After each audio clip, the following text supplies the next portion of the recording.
ข้าวกับน้ำตาครับผลงานของพรศักดิ์ ส่องแสงฝากไว้ให้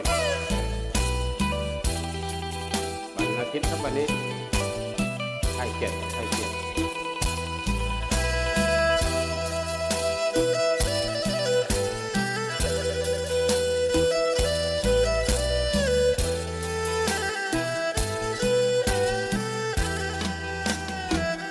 สมปากคอใหญ่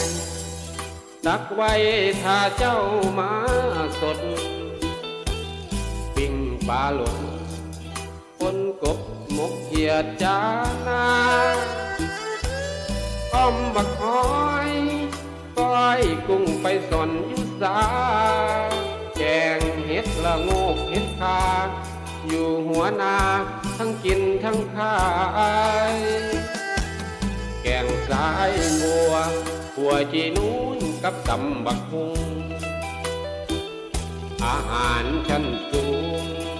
จะว่าหากินบ่ง่ายก้อยกระป๋อมสับใส่บักม่วงจังแม่นแซ่บหลายข้าวเหนียวห่อนๆกำลังใส่เอาไว้กินง่ายเจ้าจำได้บ่ปากไข่มดแดงไปบอกกำแพงให้คืนบ้านนาว่าอายกินข้าวกับน้ำตาข้าวน้ำซ้ำปากคื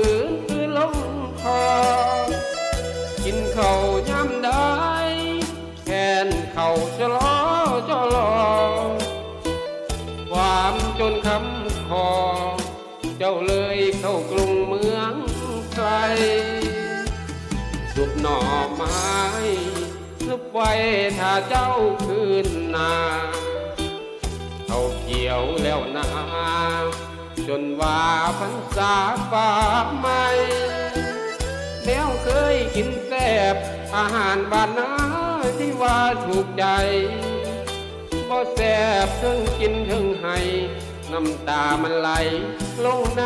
กระติบเขา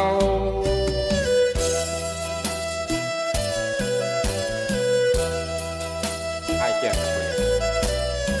วันอาทิตย์